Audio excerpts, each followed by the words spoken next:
فرزند زہرا یہ حالات برے ہیں۔ کاشانۂ بصیرت ویب سائٹ، واٹس ایپ اور یوٹیوب چینل پر مشتمل ایک ایسا مکمل پلیٹ فارم جس پر محروم بصارت کے لیے بالخصوص اور تمام افراد کے لیے بالعموم سینکڑوں کی تعداد میں مستند اسلامی کتب دستیاب ہیں۔ لہذا گزارش ہے کہ آپ اپنی ذمہ داری نبھاتے ہوئے کاشانۂ بصیرت کی ویب سائٹ کو وزٹ، واٹس ایپ چینل کو فالو اور یوٹیوب چینل کو سبسکرائب کرنے کے ساتھ ساتھ بیل آئیکن کو پریس کیجئے تاکہ آپ علم کے حصول کے ساتھ ساتھ مذہب اہل بیت کی اشاعت میں بھی اہم کردار ادا کرتے رہیں۔ کاشانۂ بصیرت۔ حالات برے ہیں۔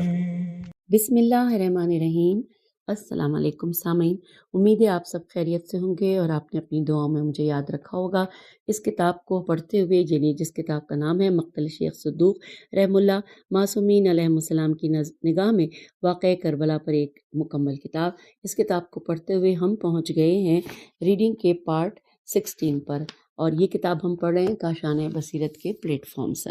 اور یہ سب آپ جانتے ہیں جو میرے ساتھ پڑھ رہے ہیں کہ ہم نے پچھلی نشست میں 8ویں فصل کا آغاز کر دیا تھا، آدھی پڑھ لی ہے اور جو اب رہ گئی ہے وہ انشاءاللہ اس نشست میں پڑھیں گے، اور کل 9 فصول ہیں، اور پھر اس کے بعد جو آخری جو ریکارڈنگ ہوگی اس میں ہم انشاءاللہ اس کتاب کو مکمل کرنے جا رہے ہیں۔ آئیے صفحہ 350 پر ہم آغاز کرتے ہیں۔ ہیڈنگ ہے عاشورہ اور حضرت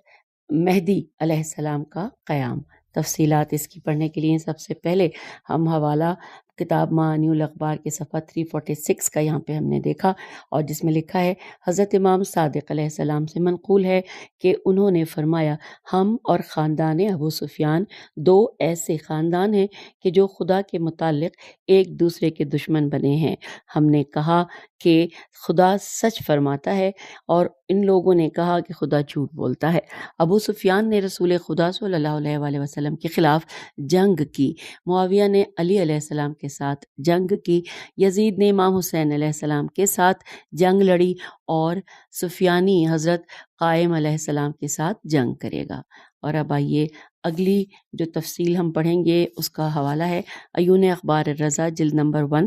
اور صفحہ 273، جبکہ اگلی کتاب علل الشرائع صفحہ 229۔ اس میں ہے عبدالسلام حروی سے منقول ہے کہ وہ کہتے ہیں، میں نے حضرت امام رضا علیہ السلام کی خدمت میں عرض کیا کہ اے فرزند رسول صلی اللہ علیہ وآلہ وسلم، آپ اس حدیث کے بارے میں کیا فرماتے ہیں جو حضرت امام صادق علیہ السلام سے روایت ہوئی ہے کہ جس وقت حضرت امام قائم اجل اللہ فرج الشریف ظہور کریں گے تو وہ امام حسین علیہ السلام کے قاتلوں کی آل و اولاد کو ان کے آباء و اجداد کے کاموں کی وجہ سے قتل کریں گے۔ تو امام رضا علیہ السلام نے فرمایا، ایسا ہی ہے۔ میں نے عرض کیا، اللہ تعالیٰ کے اس فرمان کے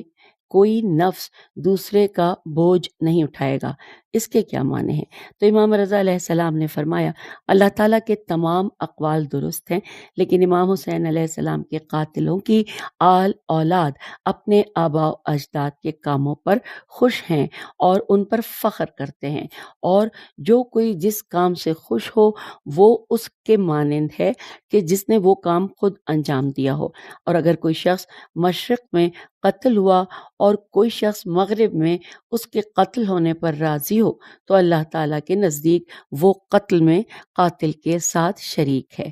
امام قائم اجل اللہ فرجہ شریف جب ظہور کریں گے تو وہ ان لوگوں کو اس وجہ سے قتل کریں گے کہ وہ اپنے آباء و اجداد کے کاموں پر خوش تھے۔ راوی کہتے ہیں، میں نے امام علیہ السلام کی خدمت میں عرض کیا کہ جس وقت آپ کا قیام کرنے والا قیام کرے گا تو کہاں سے ابتدا کرے گا؟ تو امام نے فرمایا کہ وہ اولاد شیبہ، شین یہ بے ہے، شیبہ سے آغاز کریں گے اور ان کے ہاتھ کاٹیں گے کیونکہ وہ خانہ خدا کے چور ہیں۔ اور آئیے اگلی جو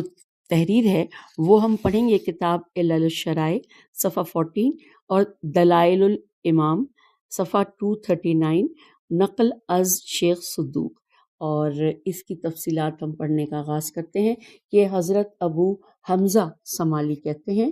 کہ میں نے حضرت امام محمد باقر علیہ السلام سے پوچھا، اے فرزند رسول خدا صلی اللہ علیہ وآلہ وسلم، حضرت علی علیہ السلام کا نام کیوں امیر المومنین علیہ السلام رکھا گیا؟ یہ ایسا نام ہے کہ ان سے قبل کسی کو اس نام سے موسوم نہیں کیا گیا تھا، اور ان کے بعد کسی کے لیے بھی جائز نہیں ہے کہ اس کا یہ نام رکھا جائے۔ تو انہوں نے فرمایا کہ کیونکہ وہ علم کا خزانہ ہے، علم ان سے ملتا ہے اور ان کے علاوہ کسی اور سے حاصل نہیں ہوتا۔ راوی کہتے ہیں، میں نے عرض کیا، اے فرزند رسول علیہ السلام، ان کی شمشیر کو ذوالفقار کا نام کیوں دیا گیا؟ تو فرمایا، کیونکہ مخلوق خدا میں سے جسے بھی اس کے ساتھ مارا گیا، اسے اس دنیا میں اس کے خاندان اور اولاد سے اور اس دنیا میں بہشت سے دور کیا۔ پھر لکھا ہے کہ راوی کہتے ہیں کہ میں نے عرض کیا، اے فرزند رسول خدا صلی اللہ علیہ وآلہ وسلم، آپ علیہ السلام سب حق پر قیام نہیں کرتے؟ تو فرمایا کہ ہاں، ہم حق پر قیام کرتے ہیں۔ میں نے عرض کیا، پس قائم کو قائم کا نام کیوں دیا گیا ہے؟ تو آپ نے فرمایا کہ جس وقت میرے جد امام حسین علیہ السلام قتل ہوئے تو فرشتوں نے گریہ وزاری کرتے ہوئے خدا کی طرف سے متوجہ ہو کر کہا کہ پروردگار عالم، کیا تو ان لوگوں کو چھوڑ دے گا کہ جنہوں نے تیرے جنہوں نے ہم دوبارہ پڑھتے ہیں اس لائن کو، کیا تو ان لوگوں کو چھوڑ دے گا کہ جنہوں نے تیرے منتخب شدہ کے فرزند اور تیری بہترین مخلوق کو قتل کیا ہے؟ اس وقت خداوند عالم نے ان پر وحی نازل کی کہ اے میرے فرشتوں، مجھے میری عزت و جلالت کی قسم کہ میں خود ان سے انتقام لوں گا، اگرچہ وہ ایک مدت کے گزرنے کے بعد ہوگا۔ اور اس کے بعد اللہ تعالیٰ نے امام حسین علیہ السلام کی نسل سے ائمہ علیہ السلام کے چہروں سے پردہ اٹھایا تو فرشتے خوش ہوئے اور انہوں نے کہا کہ ان میں سے ایک حالت قیام میں نماز میں مشغول ہے۔ تو اللہ تعالیٰ نے فرمایا کہ میں اسی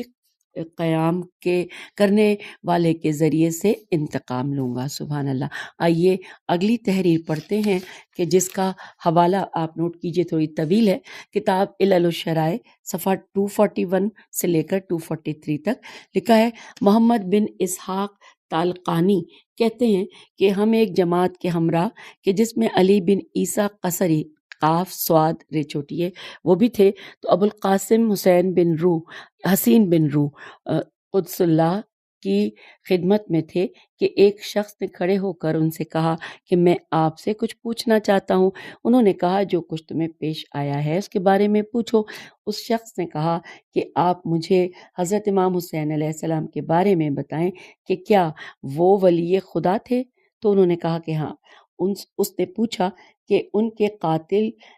خدا اس پر لعنت کرے، اس کے بارے میں آپ بتائیں کہ کیا وہ خدا کا دشمن تھا؟ تو انہوں نے کہا ہاں۔ اس شخص نے کہا کہ کیا اللہ کے لیے یہ درست ہے کہ اپنے دشمن کو اپنے دوست پر غالب کرے؟ تو حسین بن روح قدس اللہ نے اس سے کہا کہ میں جو کچھ تمہیں بتانے والا ہوں اسے اچھی طرح سے سمجھو، آگاہ ہو کہ اللہ تعالیٰ لوگوں سے یوں گفتگو نہیں کرتا کہ ان کی آنکھیں اسے دیکھیں، اور نہ ہی ان کے روبرو بات کرتا ہے، بلکہ ان کی ہی جنس اور نوع نون واو عین سے ایک بشر کو پیغمبری پر مبعوث کرتا ہے جو انہی کے مثل ہوتا ہے۔ اگر اللہ تعالیٰ ان کی جنس اور شکل و صورت کے علاوہ کسی اور کو رسول بنا کر بھیجتا تو وہ لوگ ان کے قریب نہ آتے اور نہ ہی اسے قبول کرتے۔ اب جب ان کے پاس ایسے پیغمبر آئے جو ان کی اپنی ہی جنس سے تھے، ان کے مانند غذا کھاتے تھے اور گلی کوچوں میں چلتے پھرتے تھے، تو لوگوں نے ان سے کہا کہ آپ بھی ہماری ہی طرح کے ہیں، ہم آپ کی بات قبول نہیں کرتے مگر یہ کہ آپ کوئی ایسی چیز لائیں کہ جس کے مانند لانے پر ہم قدرت نہ رکھتے ہوں۔ ہم جانتے ہیں کہ آپ ہمارے برعکس مخصوص افراد ہیں، تو آپ ایسے کاموں کو انجام دینے پر قدرت رکھتے ہیں ہم جنہیں انجام دینے سے عاجز ہے۔ اللہ تعالیٰ نے ان کے لیے معجزے قرار دیے ہیں کہ لوگ ان پر قدرت نہیں رکھتے تھے۔ ان کے درمیان ایسے پیغمبر علیہ السلام تھے کہ جنہوں نے ڈرانے اور عذر کرنے کے بعد طوفان کا معجزہ ظاہر کیا کہ اس میں تمام باغی و سرکش غرق ہو گئے۔ بریکٹ میں لکھا ہے کہ یہ حضرت نوح علیہ السلام کا معجزہ تھا۔ پھر لکھا ہے کہ کسی پیغمبر علیہ السلام کو آگ میں ڈالا گیا لیکن آگ ان پر ٹھنڈی ہو گئی اور وہ صحیح و سالم رہے۔ یہ حضرت ابراہیم علیہ السلام کا واقعہ تھا۔ ایک اور پیغمبر صلی اللہ علیہ وآلہ وسلم نے سخت پتھر سے اونٹنی نکالی اور اس کے پستانوں سے دودھ جاری ہوا۔ یہ حضرت صالح کا واقعہ۔ پھر لکھا ہے کہ ایک پیغمبر کے لیے سمندر میں شگاف ہوا اور ان کے لیے پتھر سے چشمے جاری ہوئے اور ان کا عصا اور ہاتھ کی خشک لکڑی اژدہا بنی اور جادوگروں نے جو جھوٹ سے بنایا تھا سب کو نگل گیا۔ یہ واقعہ حضرت موسیٰ علیہ السلام کا ہے۔ کوئی پیغمبر ایسے تھے جو اذن خدا سے پیدائشی اندھے اور جزامی و کوڑی کو شفا بخشتے، مردہ کو زندہ کرتے، جو کچھ وہ لوگ کھاتے یا اپنے گھروں میں ذخیرہ کرتے وہ اس کی خبر دیتے تھے۔ یہ حضرت عیسیٰ علیہ السلام تھے۔ پھر کسی پیغمبر نے کے لیے چاند کے ٹکڑے ہوئے حیوانات مثل اونٹ اور بھیڑیا وغیرہ ان سے گفتگو کرتے تھے۔ یہ حضرت محمد مصطفیٰ صلی اللہ علیہ وآلہ وسلم کہ جس وقت پیغمبروں نے ایسے معجزے دکھائے اور ان کی امتوں کے لوگ ویسے معجزے لانے سے عاجز ہوئے تو اپنے بندوں پر اللہ کے لطف اور اس کی تقدیر و حکمت کا تقاضا یہ تھا کہ ان تمام معجزات کے باوجود بعض اوقات اپنے بعض پیغمبروں کو کامیاب اور بعض کو شکست سے دوچار کرتا۔ اگر اللہ تعالیٰ ہر حال میں اپنے پیغمبروں کو کامیاب و کامران کرتا اور انہیں مشکلات میں گرفتار نہ کرتا اور نہ آزماتا تو بدون شک بے دال واو نون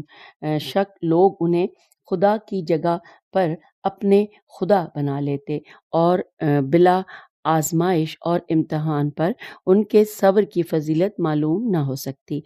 پھر لکھا ہے کہ چونکہ خداوند تعالیٰ نے اس دنیا میں ان کے معمولات ویسے ہی قرار دیے جیسے کہ عام انسانوں کے تھے تاکہ وہ مصیبت و آزمائش سے صبر سے کام لیں اور دشمنوں پر کامیاب ہونے کی صورت میں شکر گزار ہوں، ہر حال میں متواضع ہوں اور باغی و سرکش نہ ہوں تاکہ لوگوں کو معلوم ہو سکے کہ ان رسولوں کا کوئی خدا ہے جو ان کا خالق ہے اور مدبر ہے، پس لوگ اس کی عبادت کریں اور ان پیغمبروں کی اطاعت کریں، اور ان میں سے جو کوئی بھی حد سے بڑھتا ہے ان کے بارے میں خدائی کا دعویٰ کرتا ہے یا کج روی کی بنا پر مخالفت کرتا ہے اور سرکشی کا مظاہرہ کرتا ہے اور ان چیزوں کو آشکار کرتا ہے جو اللہ تعالیٰ کے نبی صلی اللہ علیہ وآلہ وسلم اور پیغمبر علیہ السلام لے کر آتے ہیں تو اس پر اللہ کی دلیل اور حجت ثابت ہو، تاکہ جو کوئی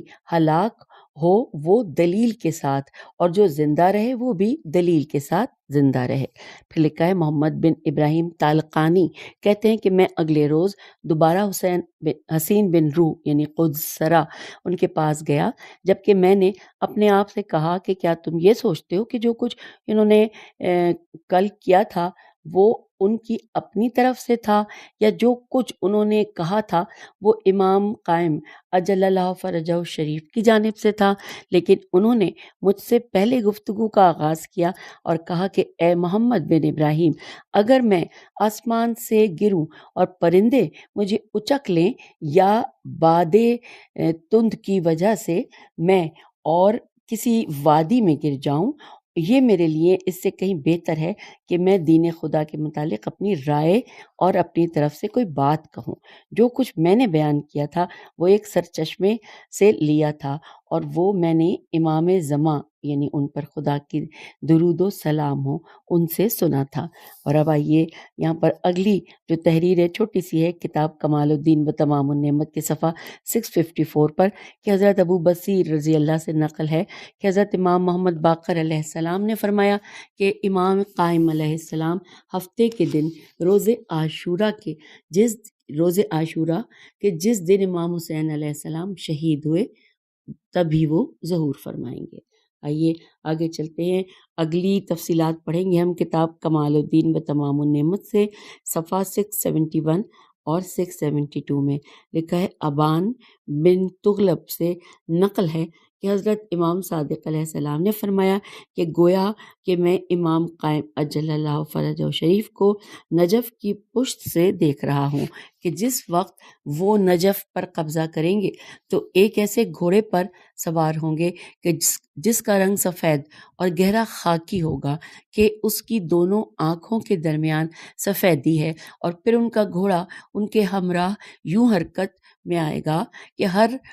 دیار کے لوگ یہ سمجھیں گے کہ وہ ان کے دیار میں ان کے ہمراہ ہیں، اور جس وقت وہ رسول خدا صلی اللہ علیہ وآلہ وسلم کا پرچم لہرائیں گے تو 13,013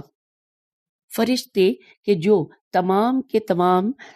امام قائم اجل اللہ فرجہ شریف کے انتظار میں ہیں، وہ آسمان سے ان کی طرف آئیں گے، اور یہ فرشتے وہی ہوں گے جو حضرت نوح علیہ السلام کے ہمراہ کشتی میں تھے۔ یہ وہی فرشتے ہوں گے کہ جب حضرت ابراہیم علیہ السلام کو آگ میں ڈالا جا رہا تھا تو ان کے ہمراہ تھے۔ اسی طرح جب حضرت عیسیٰ علیہ السلام کو آسمان کی طرف لے جایا گیا تو اس وقت بھی ان کے وہ ہمراہ تھے۔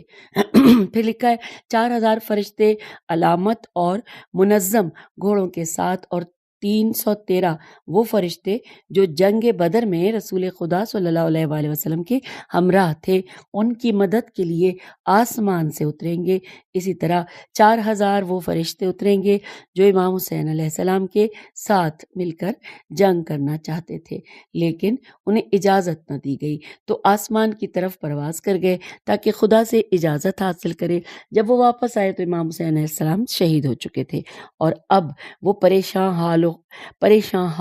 و خاک آلود ہو کر امام حسین علیہ السلام کی قبر کے پاس تا قیام قیامت گریہ کرتے رہیں گے۔ امام حسین علیہ السلام کی قبر اور آسمان کے درمیان فرشتوں کے مسلسل نازل ہونے اور پرواز کرنے کی جگہ ہے۔ آئیے سامعین اگلی ہیڈنگ پڑھتے ہیں کہ دنیا میں ستمگروں کا انجام۔ اس کو پڑھنے کے لیے حوالہ کتاب ثواب الاعمال صفحہ 261۔ آئیے اس کتاب میں جو لکھا ہے وہ ہم سب سے پہلے پڑھیں گے۔ لکھا ہے کہ محمد بن علی حلبی کہتے ہیں کہ حضرت امام صادق علیہ السلام نے فرمایا کہ ابو سفیان کی اولاد نے امام حسین علیہ السلام کو قتل کیا تو خدا نے ان سے حکومت چھین لی۔ ہشام نے زید بن علی کو قتل کیا تو اللہ نے اس سے بھی حکومت چھین لی، اور ولید نے یحییٰ بن زید کو قتل کیا تو اللہ تعالیٰ نے اس سے بھی ذریت رسول صلی اللہ علیہ وآلہ وسلم کو قتل کرنے کی وجہ سے حکومت چھین لی۔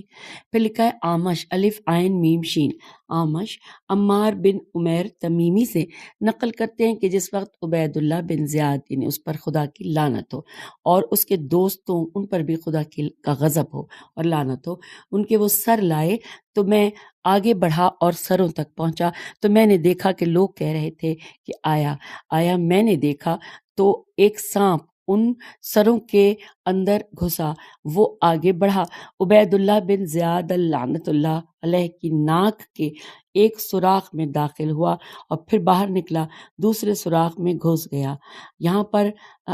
یہ جو ابھی ہم نے پڑھا اس کا حوالہ میں الگ سے نوٹ کر رہا ہے، ثواب الاعمال صفحہ 260۔ اور پھر لکھا ہے یعقوب بن سلیمان سے نقل ہوا ہے کہ وہ کہتے ہیں کہ میں ایک رات کچھ افراد کے ہمراہ بیٹھا ہوا تھا تو امام حسین علیہ السلام کے قتل کے بارے میں گفتگو ہوئی۔ وہاں پر بیٹھے ہوئے ایک شخص نے کہا کہ جو کوئی بھی انہیں یعنی کہ امام علیہ السلام کو قتل کرنے میں شامل تھا، اس کے خاندان، مال اور اس کی جان پر کوئی نہ کوئی بلا ضرور نازل ہوئی ہے۔ ان کے درمیان سے ایک بوڑھے نے کہا کہ خدا کی قسم میں خود ان افراد میں سے ہوں جو انہیں قتل کرنے کے وقت موجود تھے اور ان کے دشمنوں کی مدد بھی کی تھی، لیکن ابھی تک اس پر کوئی مصیبت نازل نہیں ہوئی ہے۔ یہ حوالہ نوٹ کیجئے، ثواب الاعمال صفحہ 259۔ پھر لکھا ہے حاضرین اس گفتگو سے غصے سے بھرے اسی وقت چراغ جس کے اندر مٹی کا تیل تھا الٹ گیا۔ وہی بوڑھا اٹھا کہ اسے ٹھیک کرے اور اس نے اپنی انگلیوں سے آگ کو اٹھایا اور اسے پھونک مارنے لگا، لیکن اس کی داڑھی کو آگ لگ گئی اور وہ وہاں سے پانی کی تلاش میں باہر نکلا اور اس نے اپنے آپ کو ایک نالے میں گرا لیا۔ آگ اس کے چہرے پر یوں شعلہ ور ہو چکی تھی کہ اگر وہ اپنا چہرہ پانی سے باہر نکالتا تو آگ بھڑک اٹھتی، یہاں تک کہ وہ اسی طرح مر گیا۔ بریکٹ میں لکھا ہے کہ اس پر خدا کی لعنت ہو بے شمار۔ پھر لکھا ہے کہ قاسم بن اسبغ الف صاد بیغین بن نباتہ سے منقول ہے کہ وہ کہتے ہیں کہ قبیلہ بنی دارم دال الف رے میم قبیلہ بنی دارم کا ایک شخص جو حضرت امام حسین علیہ السلام کو قتل کرنے والوں میں شامل تھا، سیاہ شکل و صورت میں میرے سامنے آیا، جبکہ اس سے قبل وہ ایک خوبصورت اور سفید چہرے کا مالک تھا۔ میں نے اسے کہا، قریب تھا کہ تیرا رنگ دگرگوں ہونے کی وجہ سے تجھے نہ پہچانتا۔ اس نے کہا، میں نے اصحاب حسین علیہ السلام میں سے ایک ایسے خوبصورت شخص کو قتل کیا اور اس کا سر کوفے میں لایا کہ جس کی دونوں آنکھوں کے درمیان سجدے کے نشانات تھے۔ قاسم بن اسبغ کہتے ہیں، میں نے خود اس شخص کو دیکھا تھا کہ وہ اپنے گھوڑے پر سوار ہو کر خوش لگ رہا تھا اور اس نے ایک سر گھوڑے کی گردن میں لٹکایا ہوا تھا جو لگاتار گھوڑے کی ٹانگوں پر لگ رہا تھا، اور میں نے اپنے والد سے کہا، اے کاش سر کو تھوڑا اوپر کھینچ لیتا۔ تو آپ دیکھ رہے ہیں کہ گھوڑے کی اگلی ٹانگیں اس کے ساتھ کیا کر رہی ہیں۔ میرے والد نے مجھ سے کہا، میرے بیٹے، جو کچھ اس کے ساتھ پیش آئے گا وہ اس سے سخت تر ہوگا۔ پھر اس شخص نے اپنی گفتگو جاری رکھتے ہوئے مجھ سے کہا کہ جب سے میں نے اسے قتل کیا ہے اس دن سے مسلسل ہر روز میرے خواب میں آتا ہے، میرا کاندھا پکڑ کر کھینچتا ہے اور کہتا ہے کہ میرے ساتھ آؤ، پھر دوزخ کی جانب لے جاتا ہے اور اس میں پھینک دیتا ہے تو میں اس وقت فریاد بلند کرتا ہوں۔ راوی کہتے ہیں کہ میں نے اس کی یہ ایک ہمسائی عورت سے بھی یہی سنا ہے۔ وہ کہتی ہے کہ اس کی آہو فریاد راتوں میں ہمیں نہیں چھوڑتی کہ ہم تھوڑا سا سکون کر لیں۔ راوی کہتے ہیں، ہم اس قبیلے کے جوانوں کے درمیان میں کھڑے تھے کہ اس کی بیوی ہمارے پاس آئی۔ میں نے اس سے اس واقعے کے بارے میں پوچھا تو اس نے کہا کہ اس نے خود اپنی آبرو گنوائی ہے اور آپ کو سچ بتایا ہے۔ اب حوالہ یہاں پر ہے کتاب ثواب العمال صفحہ 259۔ اور آئیے اب ہم اگلی ہیڈنگ کی جانب آ گئے ہیں۔ ہیڈنگ ہے کہ خدا امام حسین علیہ السلام کے قاتلوں کو کبھی معاف نہیں کرے گا۔ آئیے یہ تفصیل ہم پڑھیں گے کتاب عیون اخبار رضا کے جلد 2 صفحہ 47 سے۔ حضرت امام رضا علیہ السلام فرماتے ہیں کہ رسول خدا صلی اللہ علیہ وآلہ وسلم کا فرمان ہے، حضرت موسیٰ بن عمران علیہ السلام نے اپنے پروردگار عزیز و جلیل کی بارگاہ میں درخواست کرتے ہوئے کہا، اے میرے پروردگار، میرا بھائی ہارون فوت ہو گیا ہے، اسے بخش دے۔ اللہ تعالیٰ نے اس کی طرف وحی نازل کی کہ اگر آپ علیہ السلام اولین و آخرین سب کے بارے میں درخواست کرتے ہیں تو میں قبول کر لیتا، لیکن حسین بن علی علیہ السلام کے قاتل کو معاف نہیں کروں گا اور ان کے قاتل سے ان کا انتقام ضرور اور ضرور لوں گا۔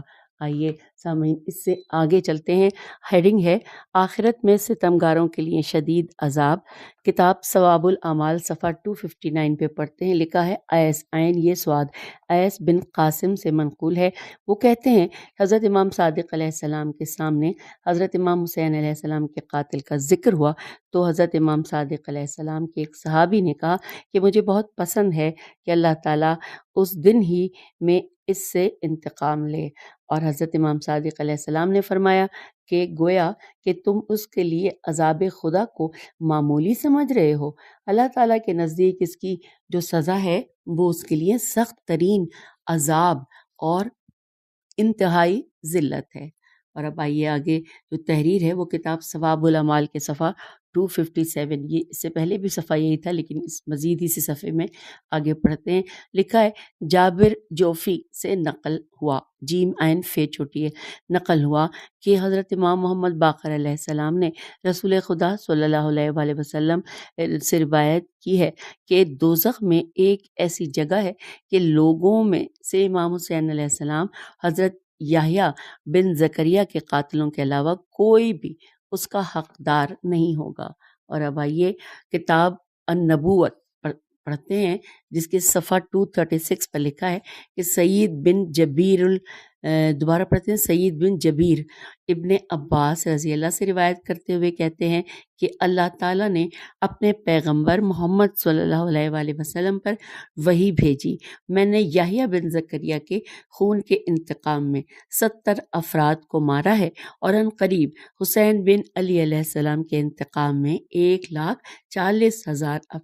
افراد کو ہلاک کروں گا۔ اگلی تحریر ہے کتاب عیون اخبار الرضا صفحہ 47، جبکہ جلد 2 ہے، کہ حضرت امام رضا علیہ السلام کہتے ہیں کہ رسول خدا صلی اللہ علیہ وآلہ وسلم نے فرمایا کہ حسین کا قاتل آگ کے ایسے تابوت میں ہوگا کہ جس میں تمام دنیا کا آدھا عذاب ہے، اس کے ہاتھ اور پاؤں آتشین زنجیروں سے باندھے جائیں گے، اسے سر کے بل آتش جہنم میں ڈالا جائے گا تاکہ قصر جہنم میں گرے۔ اس سے اتنی گندی بدبو آئے گی کہ جہنمی اس کی بدبو سے خدا کی پناہ مانگیں گے۔ وہ ان لوگوں کے ہمراہ ہوگا جنہوں نے امام حسین علیہ السلام کو قتل کرنے میں اس کا ساتھ دیا ہوگا، اور وہ ہمیشہ کے لیے وہاں پر ہوگا تا ابد دردناک عذاب کا مزہ چکھے گا۔ جب بھی اس کی کھال جل جائے گی تو خداوند عالم اس کی جگہ دوسری کھال رکھ دے گا تاکہ وہ زیادہ سے زیادہ عذاب کا مزہ چکھے۔ ان کے عذاب میں ہرگز ایک لمحے کے لیے بھی کمی نہیں ہوگی۔ انہیں جہنم کا ابلتا ہوا پانی پلایا جائے گا، پس ہلاکت و بربادی ہے ان کے لیے اللہ تعالیٰ کے عذاب کی وجہ سے جسے وہ دوزخ میں دیکھیں گے۔ اور اب آئیے اگلی تحریر پڑھتے ہیں کتاب ثواب الاعمال صفحہ 258 اور 259 سے۔ عبداللہ بن بکرار دوبارہ پڑھتے عبداللہ بن بکر ارجانی، میرے خیال یوں صحیح نام ہے، عبداللہ بن بکر ارجانی کہتے ہیں میں مدینے سے مکہ جانے کے لیے حضرت امام صادق علیہ السلام کے ہمراہ تھا۔ وہ ایک منزل پر قیام پذیر ہوئے کہ جسے غسقان غین سین قاف الف نون غسقان کہا جاتا ہے، اور پھر ہم ایک سیاہ اور خوفناک پہاڑ کے قریب سے گزرے جو راستے کے بائیں جانب تھا۔ میں نے کہا کہ اے فرزند رسول خدا صلی اللہ علیہ وآلہ وسلم، یہ پہاڑ کس قدر خوفناک ہے، میں نے پورے راستے میں ایسا کوئی پہاڑ نہیں دیکھا ہے۔ تو پھر ہوا یوں کہ حضرت امام صادق علیہ السلام نے فرمایا کہ اے بکر کے بیٹے، کیا تمہیں کچھ معلوم ہے کہ یہ کون سا پہاڑ ہے؟ یہ ایسا پہاڑ ہے جسے کمد کاف میم دال کمد یا کمد کہتے ہیں، اور یہ دوزخ کے دروں میں سے ایک درے میں واقع ہے کہ میرے پدر بزرگوار امام حسین علیہ السلام کے قاتل اس میں ہیں۔ اللہ تعالیٰ نے انہیں وہاں پر چھوڑا ہے۔ اس کے نیچے سے جہنم کا ناپاک خون آلود اور ابلتا ہوا پانی جاری ہے۔ وہ پانی جاری ہے جو جہنم کی آگ سے نکلتا ہے، اور ان کے نیچے سے ایسی کیچڑ جاری ہے جو دوزخیوں کے بدن کے پانی سے تیار ہوتی ہے۔ وہ پانی جاری ہے جو جہنم کے شعلوں سے نکلتا ہے، اور وہ پانی جاری ہے جو جہنم کی بھڑکتی ہوئی آگ سے نکلتا ہے۔ وہ پانی جاری ہے جو سقر سے نکلتا ہے سین قاف رے، اور وہ پانی جاری ہے جو دوزخ سے نکلتا ہے۔ وہ پانی جاری ہے جو حاویہ یعنی جہنم سے نکلتا ہے، اور وہ پانی جاری ہے کہ جو حاویہ یعنی دہکتی ہوئی آگ سے نکلتا ہے، اور وہ پانی جاری ہے جو سعیر سین این یرے سعیر یعنی آگ کے لپیٹنے سے نکلتا ہے۔ تو امام صادق علیہ السلام اس فرمان کو جاری رکھتے ہوئے فرماتے ہیں کہ میں جب بھی اپنے سفر کے دوران پہاڑ کے قریب سے گزرتا ہوں تو یہاں پر رکتا ہوں اور ان 2 مردوں کو دیکھتا ہوں کہ وہ گریہ وزاری کرتے ہیں اور کسی مددگار کی تلاش میں ہوتے ہیں۔ میں اپنے پدر بزرگوار امام حسین علیہ السلام کے قاتلوں کو دیکھتا ہوں تو ان دونوں سے کہتا ہوں کہ یہ سب کچھ اس وجہ سے ہے کہ جو کچھ تم نے انجام دیا ہے۔ جس وقت تمہیں حکومت ملی تھی تو تم نے ہمارے اوپر رحم نہیں کیا، ہمیں قتل کیا، ہمیں محروم کیا، اور تم نے ہمارے حق پر حملہ کیا ہے۔ ہماری دخالت کے بغیر تم نے حکومت میں ظلم و زیادتی کی ہے، اور پس اللہ تعالیٰ اس پر رحم نہ کرے کہ جو تم دونوں کے ساتھ اچھا برتاؤ کرے۔ تم دونوں اس کا عذاب چکھو کہ جو کچھ تم نے انجام دیا ہے۔ اللہ تعالیٰ ہرگز اپنے بندوں پر عذاب نہیں کرتا۔ اور اب جو ہیڈنگ سامنے آئی یہ بہت تکلیف دہ ہے، اس کو پڑھتے ہوئے بھی میرا دل کانپ جاتا ہے۔ ہیڈنگ ہے روز قیامت حضرت زہرا سلام اللہ علیہا خون سے رنگین قمیص کے ہمراہ۔ آئیے پڑھتے ہیں اس کی تفصیلات۔ کتاب عیون اخبار رضا جلد نمبر 2 صفحہ 26 میں لکھا ہے، حضرت امام رضا علیہ السلام اپنے آباء و اجداد سے نقل کرتے ہیں کہ رسول خدا صلی اللہ علیہ وآلہ وسلم نے فرمایا کہ جب میری بیٹی فاطمہ میدان حشر میں قدم رکھیں گی تو خون سے رنگین قمیض ان کے ہمراہ ہوگی، اور وہ عرش الہی کے ستونوں میں سے ایک ستون کو پکڑ کر کہیں گی، اے عدل کرنے والے، میرے اور میرے بیٹے کے قاتل کے درمیان خود فیصلہ کر۔ پھر لکھا ہے، اگلی جو تحریر ہے وہ کتاب ہے الامالی شیخ مفید صفحہ 130 سے، کہ ابا بن عثمان سے منقول ہے کہ حضرت امام جعفر صادق علیہ السلام نے فرمایا کہ جب قیامت کا دن ہوگا تو اللہ تعالیٰ تمام لوگوں کو ایک بلند مقام پر کھڑا کرے گا، اور اس کے بعد منادی کو حکم دے گا کہ وہ اعلان کرے، اپنی آنکھیں بند کر لو اور اپنے سر جھکا لو تاکہ فاطمہ سلام اللہ علیہ بنت محمد صلی اللہ علیہ وآلہ وسلم صراط سے گزر جائیں۔ لوگ اپنی آنکھیں بند کر لیں گے تو جناب فاطمہ سلام اللہ علیہ بہشتی اونٹوں میں سے ایک نجیب اونٹ پر سوار ہو کر آئیں گی، جبکہ 70,000 فرشتے ان کے پیچھے چل رہے ہوں گے، اور وہ قیامت کے مقامات میں سے ایک بلند جگہ پر کھڑی ہوں گی، اور پھر اپنے اونٹ سے اتریں گی اور اپنے بیٹے حسین علیہ السلام کے خون سے بھری قمیض ہاتھ میں پکڑے ہوئے فرمائیں گی کہ اے پالنے والے، یہ میرے بیٹے حسین علیہ السلام کی قمیض ہے، اور تو جانتا ہے کہ انہوں نے ان کے ساتھ کیا کیا ہے۔ اللہ تعالیٰ کی طرف سے انہیں آواز آئے گی، اے فاطمہ میں تیری خوشی چاہتا ہوں۔ وہ عرض کریں گی، اے میرے خدا، میرے بیٹے کے قاتل سے میرا انتقام لے۔ اللہ تعالیٰ اس آتش کے کچھ حصے کو حکم دے گا کہ وہ دوزخ سے نکلے اور حسین بن علی علیہ السلام کے قاتلوں کو لوگوں کے درمیان سے ایسے اٹھا لے جیسے پرندے دانے چگتے ہیں، اور پھر آتش کا ٹکڑا ان لوگوں کو اپنے ہمراہ دوزخ میں لے جائے گا تاکہ وہاں پر مختلف قسم کے عذاب کا مزہ چکھے، اور اس کے بعد جناب سیدہ سلام اللہ علیہا اپنے اونٹ پر سوار ہوں گی اور اپنے ساتھ آنے والے فرشتوں کے ہمراہ بہشت میں آ جائیں گی۔ ان کی ذریت ان کے سامنے محب ان کے دائیں اور بائیں طرف داخل ہوں گے۔ یہاں پر یہ مکمل ہوا، اور ہم دیکھتے ہیں آگے کتنا رہتا ہے۔ ابھی یہ سلسلہ جاری ہے، اور بہتر یہ ہوگا کہ اگر ہم آپ سے اس وقت اجازت چاہیں، کیونکہ ابھی 31 منٹ سے زیادہ ہو چکے، تو بہتر یہی ہے کہ یہ سلسلہ جاری ہے، اس کو بھی مکمل پڑھنے کے لیے بھی بڑی ہمت اور حوصلہ چاہیے۔ میں اس وقت آپ سے اجازت چاہوں گی، لیکن یہی ٹاپک یعنی یہی ہیڈنگ آگے چلے گی کہ روز قیامت حضرت زہرا سلام اللہ علیہا خون سے رنگین قمیص کے ہمراہ۔ اجازت دیجیے، خدا حافظ، فی امان اللہ۔